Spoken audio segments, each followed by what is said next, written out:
Hello, I'm Chakits.k with Simply Vegas Realty, bringing you another update week by week, play to play on the housing Las Vegas market for November 30th.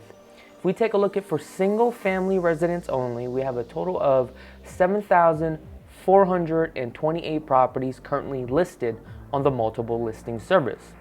87% are actually private sales, 10% are short sales, 3% are bank-owned properties. Now, if we take a look at townhomes, there's a total of 592 properties currently listed.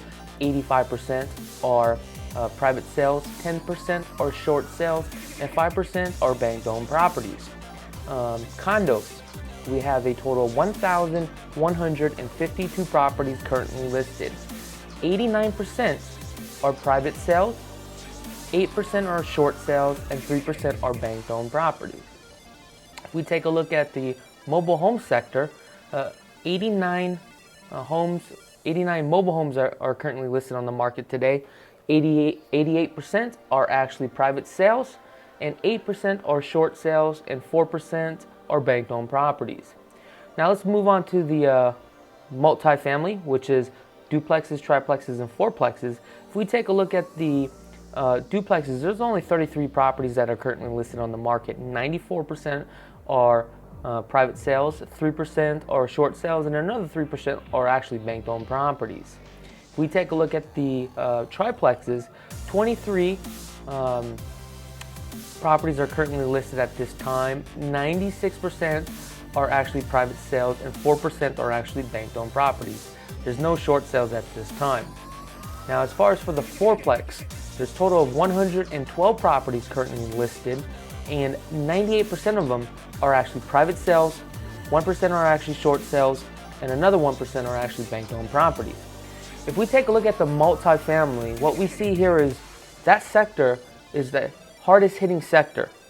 And the reason why is because during the boom time in 2010 and 11, when the market was getting hot, we had a bunch of properties on the market.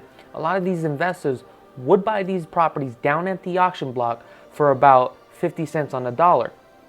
Now that the market is high in today's market, what they're doing is they're taking the property, putting it back on the market, and they're selling it anywhere from $45,000 to $50,000 per door. And a lot of them are putting their properties on the market, but they're really not getting any action because the savvy investor are not pulling the trigger on these deals, because the savvy investors out there are looking to make over double digits on the return on investment. But at this time, that's not going to happen unless they do the financing part. And also, when you're doing the financing part, a lot of times you're going to run into roadblocks as far as contingencies with the appraisal.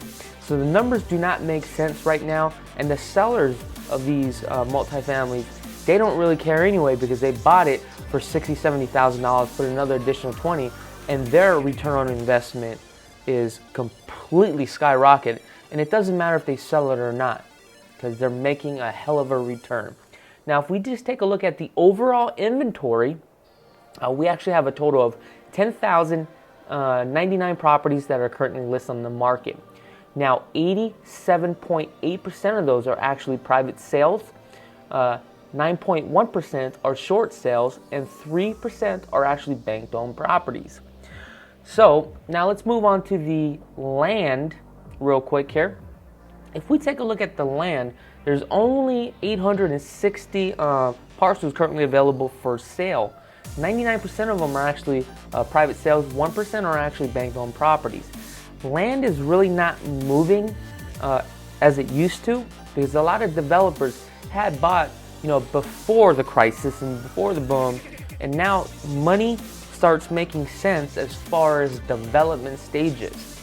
There are a lot of private sales out there, but they still want too much. The average right now is probably about $170 per acre, and it also really depends on the location as well. A lot of these developers are actually really building on the outskirts of Las Vegas and creating those master plan communities. Now, there's one sector that I did not mention, and I want to jump into this real quick. High rises. There's a total of 670 high rises currently at this time. 98% are private sales, 1% are short sales, and another 1% are bank-owned properties. the high-rise sector is really not moving that much, and the reason why is because majority of these high-rises you have to pay cash, and everything is really above the 287,500 mark. And that 287,500 mark is really for FHA buyers and below. Now the problem here is that these high-rises will not meet FHA guidelines. Number one, because it's priced too high, or the lenders will not finance on those type of deals. Now let's move on to the rental sector. Now if we take a look at the rental sector right now, we currently have 3,490 properties currently on the market in the MLS for rent. We're averaging about 300 to 350 leases every week that's actually taking place. But now if we take a look at single-family residents hold about 63% of the rental share, followed up by condos at 23%. Then the next one is townhomes by 6%, and so on and so on. Now, if we take a look at the past 30 days of all the homes that close, based upon their financing consideration, okay, within the 30 days, there were a total of 2,300 homes that actually closed. As of right now, we're closing an average a month, about 2,500 homes a month.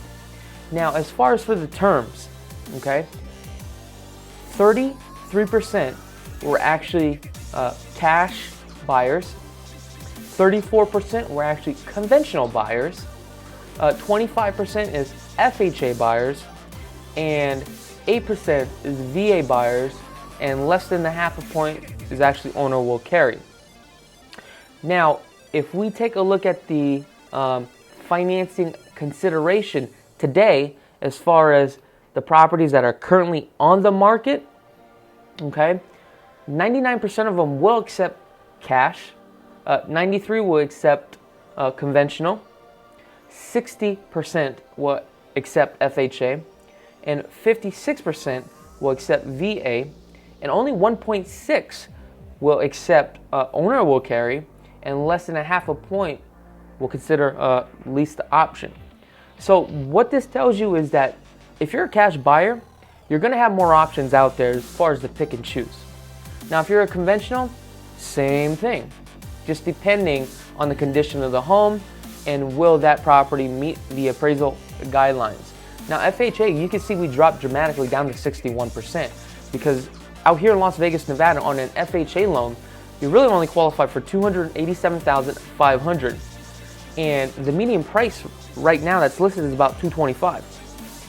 So what happens is majority of your properties that are out there are actually above the $287,500.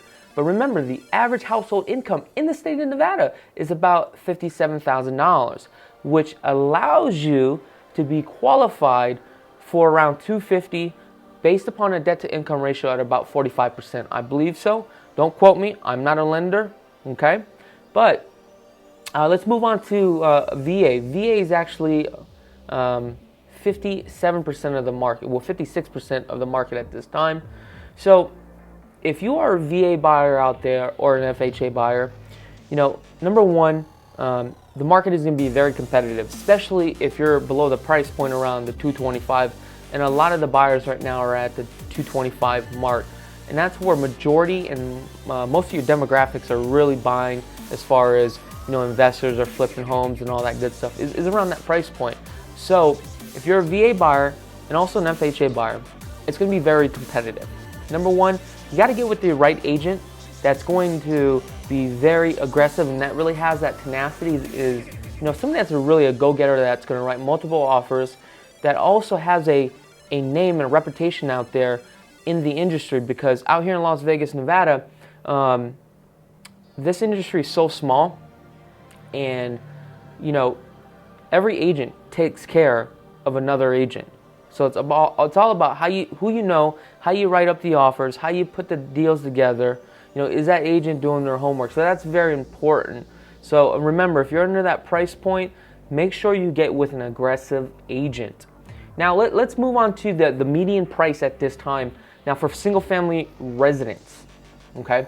Now the number of homes that sold in the past 30 days, okay, for a single family residence was 1,906 properties, okay. For the medium home, for a 3-bedroom, 1,800 square feet, was currently listed at $224,400 at $122 per square foot. The sales price was actually at $220, okay, at $120 per square foot, with an average days on the market only 32 days. Right here's the facts. Again, it's very crucial, especially if you're an FHA, VA buyer. You're under the price point of $225 and under. These homes are being sold less than 32 days on the market. That's why it's so important to get with an agent, to write your offer immediately and be very aggressive. So if something really pops up on your computer that you really love, you need to jump on it immediately. Now, as far as for condos, 257 condos actually closed within the past 30 days. If we take a look on the medium and on a 2-bedroom, 1,000 square feet, listed at $85,092 a square foot, the average sold is at $82,500 at $89 per square foot. The average days on the market on that is 34 days. In this sector, what I'm seeing is happening is a lot of investors from out of state are buying the condos, and they plan on living in these condos in the near future. These are baby boomers, okay, where they're buying the property. They're probably going to retire in here in the next 3 to 4 more years. So what they'll do is they'll buy a condo out here and go ahead and rent out the condo, collect some cash flow. At that point, go ahead and move on out here and retire out here in Las Vegas, Nevada. Now let's move on to the townhomes. We actually have a total of 170 townhomes that closed within the 30 days. For the median for a 2-bedrooms, 1,400 square feet was listed at $140,000 and $105 a square foot. The average that sold was at $140 and $102 a square foot, with an average of 29 days on the market. So basically, again, if we take a look at the single family residence, condos, and townhomes, anything that's priced under $225, okay, it's going to be very challenging. Okay, it's so important. Again, I stress that you get with an agent that's very aggressive, that knows how to write that multiple offers, and really knows how to write a clean offer. Because at the end of the day, the listing agent and the seller wants to work with the buyer's agent that's very experienced and knows how to procure the deal and the guarantee that this deal is going to close. So guys, that's all I have for today. I'm Chakits with Simply Vegas. If you have any questions or concerns, please send us an email on the link below. Also, one quick thing, if you are planning on selling your home, okay, and you would like a free seller's guide, feel free to give us a call. Also, if you're a first-time home buyer, we actually have a buyer's guide, and this is free for you guys too as well. So don't forget to send us an email with the link below. Other than that, thanks for tuning in and have a great day.